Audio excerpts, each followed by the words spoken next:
प्यारे छात्र और छात्राओं, आज हम इस वीडियो में आपको ऐसा वन शॉट देने वाले हैं, ऐसा वन शॉट देने वाले हैं कि आपके बोर्ड एग्जाम में यहीं से सारे न्यूमेरिकल फंसेंगे। तो आज हम इस वीडियो में पढ़ाने वाले हैं चैप्टर 2 का, हमारा जो केमिस्ट्री का चैप्टर 2 वैद्युत रसायन, उसका न्यूमेरिकल हम वन शॉट करवाने वाले हैं। तो यह आपके बोर्ड एग्जाम की दृष्टि से कितना महत्वपूर्ण है आप लोग को अभी पता चल जाएगा, क्योंकि यह कोलराउस के नियम पर आधारित क्वेश्चन है। तो किसी भी क्वेश्चन को अगर आपको सॉल्व करना है तो सबसे पहले क्वेश्चन में दिया क्या है उसको आप लोग समझिए ध्यान से, ठीक है। तो हम लोग क्वेश्चन को पढ़ते हैं, यहाँ पर हम लोग क्वेश्चन को पढ़ते हैं और मैं एक ही बार में आपके दिमाग में इसको घुसोड़ दूंगा कि कैसे कोलराउस के नियम पर आधारित आपको क्वेश्चन को करने होते हैं, ठीक है। देखिए हमारा क्वेश्चन क्या है, अनंत तन्यता पर HCl NaCl तथा CH3COO के समतुल्य चालकता क्रमशः क्या है 380.5 है और फिर उसके बाद 109.8 एवं 78.5 इकाई है। तो आपको ज्ञात करना है एसिटिक अम्ल का समतुल्य चालक, तो आपको ज्ञात करना है, इसका हमें ज्ञात करना है। तो इसको आप लोग कैसे सॉल्व करोगे, सबसे पहले जो आपके क्वेश्चन में दिया हो गया उसको आपने लिखना है। यहां पर आप लोग लिखोगे दिया है, ठीक है, लिखोगे आप लोग दिया है।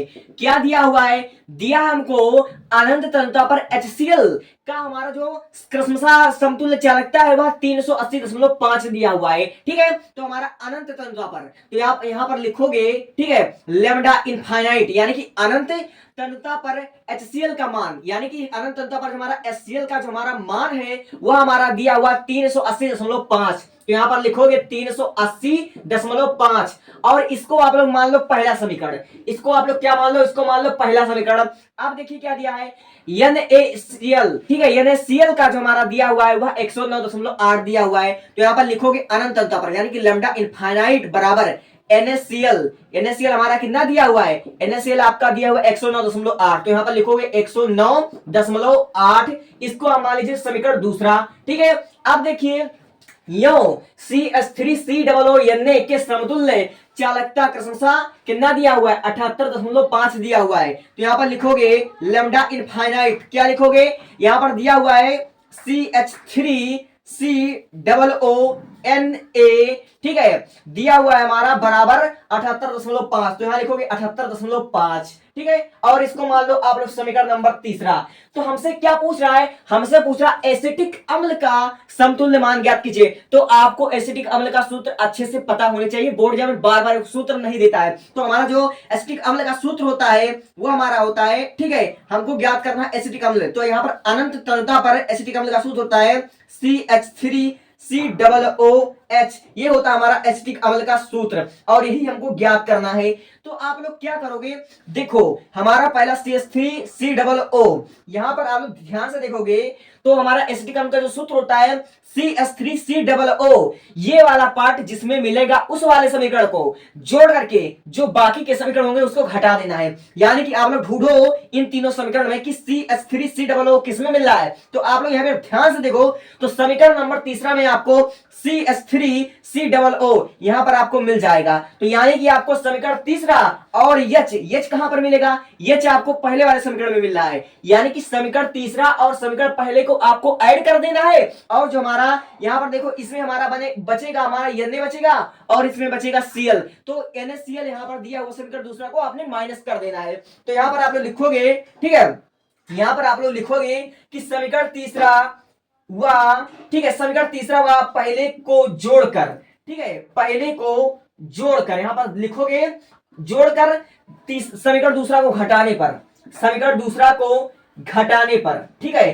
तो यही आपका आराम से आ जाएगा। तो इन दोनों को जोड़ लो, ठीक है, इन दोनों को अगर आप लोग जोड़ते हो, इसको जोड़ोगे और इसको जोड़ोगे तो यहां पर लिखो समीकरण तीसरा वहां पर लिखोगे 78.5 प्लस फिर उसके बाद समीकरण पहला क्या है 380.5, क्या है 380.5 और माइनस आपको कितना करना है 109.8, यहां पर आपको करना है 109.8 ही आपको करना है और इसको आपको सॉल्व कर लेना है। तो इसको हम एक बार जोड़ देते हैं, यहीं पर यहां पर ऊपर हम जोड़ देते हैं। यहां पर आपके क्या लिखा है 78.5 और क्या है 380.5, यहां पर लिखो 380.5, इसको पहले हम ऐड कर देते हैं। 5 5 10 आ गया, हासिल 1 आ गया, 5 5 10 का 0 हासिल आया 1, यहाँ पर 0 और 8 यहाँ पर हो जाएगा, हासिल 1 9 हो जाएगा और फिर उसके बाद यहाँ पर हो जाएगा आपका 8 7 15 का 5, फिर उसके बाद हासिल 1 यहाँ पर आ गया आपका 459। अब उसके बाद हमें क्या करना है, समीकरण दूसरा को घटाना है, यानी कि 109.8 घटाने हैं हमको, क्या करना है 109.8 हमको घटाने हैं, ठीक है। और यहाँ आपका दशमलव तो है ही, इसको हमें माइनस करना है। तो 8 यहाँ पर देखो ये 0 है, तो ये हासिल जब जाएगा तो 10 में से 8 गया, यहाँ पर आपका हो जाएगा 2। अब यहाँ पर बचा 8। अब इस 5 से एक हासिल लोगे तो 18 हो जाएगा, 18 में से 9 गया 9, यहाँ पर तो रहेगा 4 और 4 में से 3 गया, 4 में से गया हमारा 3 आ गया, तो 349 यहाँ पर दशमलव 1 पॉइंट पर है, तो 349.2 ये हमारा मिला आपको फाइनल आंसर। तो यहाँ पर लिखोगे 349, ठीक है, 349.2 ये हमारा क्या है, ये है हमारा रिजल्ट। तो यहाँ पर आप लोग लिख दोगे, क्या लिख दोगे कि CH3COOH यानी कि एसिटिक अम्ल बराबर हमारा 349.2 आया, ठीक है। या फिर आप लोग लिख सकते हो अतः एसिटिक अम्ल का समतुल्य चालकत्व हमारा 349.2 आया, ये हमारा फाइनल आंसर है। इस प्रकार आपको कोलराउस के नियम पर आधारित क्वेश्चन को करने हैं। Thank you, take a screenshot and move for next.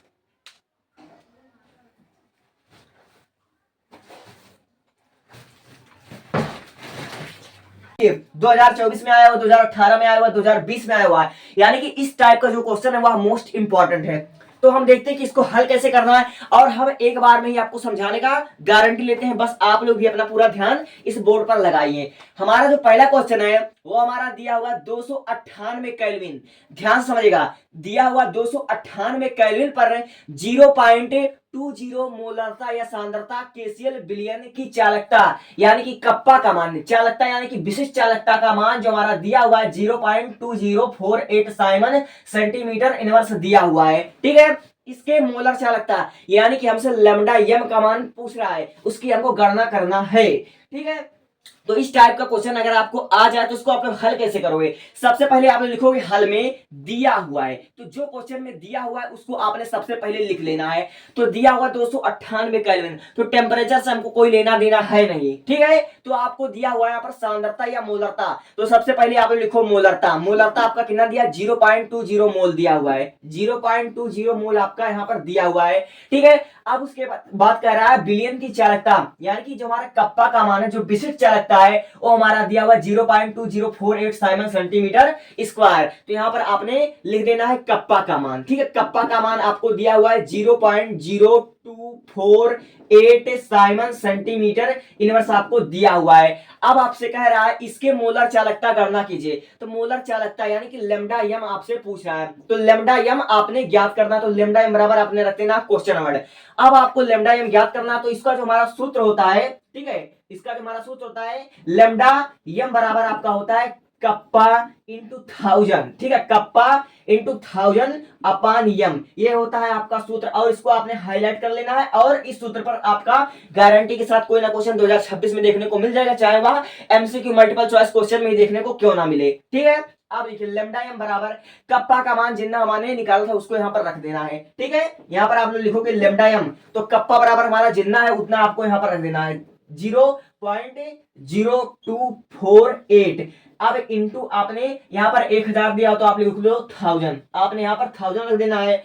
अब बट्टे में आपका दिया हुआ सांद्रता या मोलरता आपका 0.20 मोल दिया हुआ है, तो आपने यहाँ पर 0.20 रख देना है। अब देखिए यह गुणा कैसे होगी, बहुत से बच्चों को तो गुणा करना नहीं आता है। अब यहाँ पर सबसे पहले अगर ऊपर वाले दशमलव को हटाना है तो ऊपर वाले दशमलव के बाद आपका है 4 अंक, ठीक है, आपका 4 अंक है। अगर इस दशमलव को काटोगे तो नीचे आपका 4 जीरो बढ़ जाएगा, यहाँ पर आपका 4 जीरो क्या होगा, बढ़ जाएगा। अब देखो नीचे यहाँ पर दशमलव आई, इस दशमलव को जब काटोगे तो दशमलव के बाद है 2 अंक, तो ऊपर हमारा 2 अंक यहाँ पर बढ़ जाएगा, ठीक है। अब जब आपने दशमलव से दशमलव को काट दिया और जीरो को बढ़ा दिया तो आपका गुणा आसान हो गया। ऊपर देखो कितना जीरो है, 2 जीरो और 3, ऊपर हमारा है 5 जीरो। अब इस 5 जीरो से आपका 4 1 5 जीरो आराम से कैंसिल हो जाएगा, ठीक है। इससे आपका 5 जीरो आराम से कैंसिल हो जाएगा। देखिए 4 1 5 जीरो नीचे है और 5 जीरो ऊपर भी है, तो जीरो से जीरो कट गया, दशमलव से दशमलव कट गया। अब ऊपर जो हमारा बचा हुआ है 248 यानी कि 248 और नीचे बचा हुआ 2। अब 248 से आप अगर 2 को भाग दोगे तो आपका कितना आएगा, 124 आएगा, ठीक है, आपका आ जाएगा 124 आएगा, और आपका यही हो जाएगा लेमडा एम का मान, ठीक है। लेमडा एम बराबर, अब इसका जो मात्रक होता है, इसको मात्रक को आपने रख देना है, तो इसका जो मात्रक होता है मोलर चालकता का हुआ होता है साइमन, ठीक है, Simon centimetre square mole inverse, ये हमारा होता है मान इसका होता है। यहाँ पर आपने मान रख देना, गारंटी के साथ आपका यही आंसर आ गया। ठीक है, तो बताइए पहला वाला जो हमारा क्वेश्चन था, इतना आसान क्वेश्चन आपको समझ में आया या नहीं समझ में आया? ठीक है, इसको हम एक बार और रिपीट कर देते हैं क्योंकि बहुत से बच्चों को नहीं समझ में आया होगा, क्योंकि हम एग्जाम बहुत नजदीक आ गया इसलिए समझ में भी नहीं आता है। दिया था 298 केल्विन पर, इसकी जो हमारा सांद्रता है वो हमारा दिया था 0.20। अब सांद्रता को आप चाहे मोलरता भी लिख लो तो भी बात सही हो जाएगा। ठीक है, तो यहां पर आपने लिख दिया है मोलरता बराबर 0.20 मोल। अब दिया हुआ है बिलियन की चालकता, यानी कि जो हमारा विशिष्ट चालकता जिसको हम कप्पा से प्रदर्शित करते हैं, कप्पा का मान हमारा दिया था 0.0248 साइमन सेंटीमीटर स्क्वायर। ठीक है, यहां पर हमने रख दिया। अब हमसे क्वेश्चन पूछा था इसके मोलर चालकता की गणना कीजिए, और यह क्वेश्चन आपका कितना इंपॉर्टेंट है आप लोग देख सकते हो। तो यहाँ पर हमने लेमडा एम बराबर क्वेश्चन मार्क रखा और हमने यह सूत्र इस्तेमाल किया, लेमडा एम बराबर कप्पा इंटू 1000 अपान एम, और इसी सूत्र पर आपका आ जाएगा। तो लेमडा एम बराबर कप्पा का मान आपने रख दिया जो यहाँ पर दिया था क्वेश्चन में, अब इंटू 1000 आपने रख दिया, और फिर उसके बाद आपने इस मोलरता का भी मान आपने रख दिया। अब दशमलव के बाद इस 4 अंक को, ठीक है, दशमलव हटाने के लिए 4 अंक की जगह पर आपने 4 जीरो नीचे रख दिया। अब यहाँ पर दशमलव हटाने के लिए आपने ऊपर 2 जीरो रख दिया। अब 5 जीरो से 5 जीरो कैंसिल हो गया, बचा आपका 248, नीचे बचा 2, 248 से 2 हमारा कटा 124 Simon centimetre square mole units आपका आ गया। यही आपका मोलर चालकता का मान। तो टेक अ स्क्रीनशॉट।